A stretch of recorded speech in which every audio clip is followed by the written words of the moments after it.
We'll begin this hour in faraway northwestern state of Kaduna, where President Tinubu earlier today noted that contemporary and emerging security threats in the West African sub-region is demanding that members must work together to bring peace to the Lake Chad region. He emphasized the need to adapt strategies and tactics to combat mobile and elusive irregular forces that disregard traditional rules of warfare. The president spoke at the graduation ceremony of 291 senior officers at the Armed Forces Command and Staff College Jaji. Lupe Assam was there.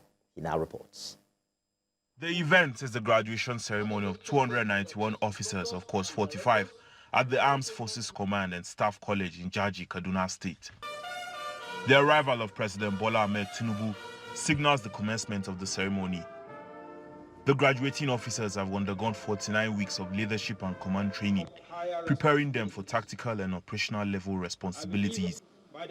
The training, which encompasses various aspects of security and defense, is not exclusive to Nigeria, as officers from 15 allied nations are among the graduates.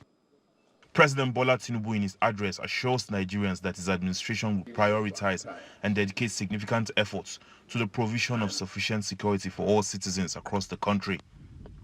He spells out his national security objective, saying it will focus on ensuring security, justice and democratic prosperity through the use of state power. The democratic tranquility and prosperity of our nation shall never change. As Commander-in-Chief, I have given myself the following charge: to deploy the entire machinery of state power to ensure security of our people. The president believes Nigeria and the neighboring countries in the Lake Chad region must display courage in reforming their military doctrines and practices.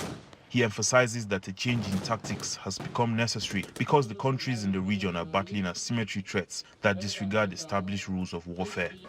We must also be brave enough to reform military doctrine and practice.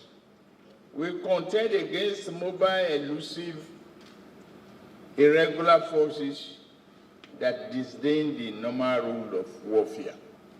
This shall require a change in mindset, in strategy, in tactics, in equipment, and in gear. Awards are given to participants who distinguish themselves in the course of the training. With the newly trained officers ready to take on their new responsibilities, it is hoped that Africa will forge a united front in confronting the security challenges facing the region and foster lasting peace.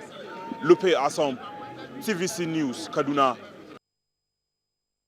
For more on this, let's speak with a counter-crime and counter-terrorism specialist, Olatunbosun Abolarinwa. Thank you for joining us on the news this hour. The multinational Joint Task Force has been operative since 1994, even long before the emergence of terrorism and the new form of banditry. What do you think the West African countries, within the Lake Chad region must begin to do differently? Yeah, unfortunately, I couldn't make out exactly what you said. The volume is very low. Is it possible to repeat the question, please? The president is asking for West African sub-region to work together, for security to foster in Nigeria. And I pointed out that the multinational Joint Task Force has been active since 1994. What do you think they must do differently now? The first thing is that it's a good thing to know that we're now looking at a multinational approach to security situation of West African coast or African as a whole. I remember they've had a success in the past when ECOMOG came together to surmount some of the problems we have in the West African region, like Liberia and Syria alone, and they were able to quell that. What I think they need to do differently this time is to be more proactive towards the issue of insecurity and being reactive.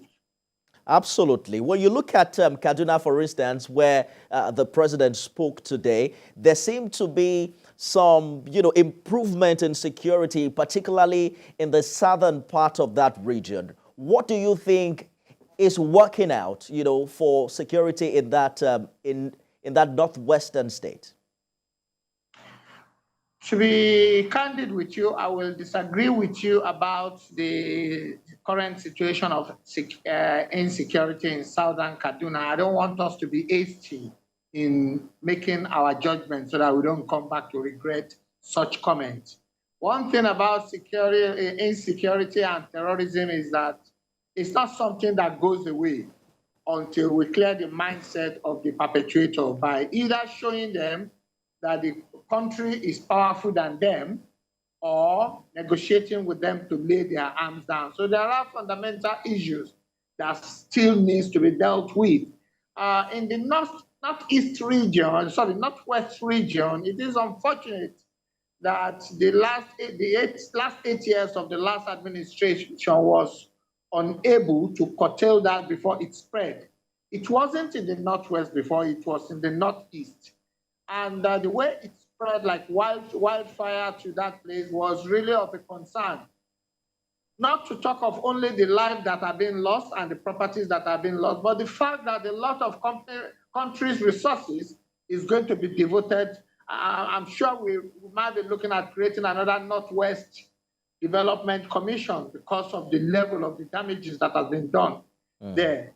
So I hope that with the current situation, with the way the president has spoken, I pray that things will be done differently. Better training will be given to the army, the police, and all the security agencies.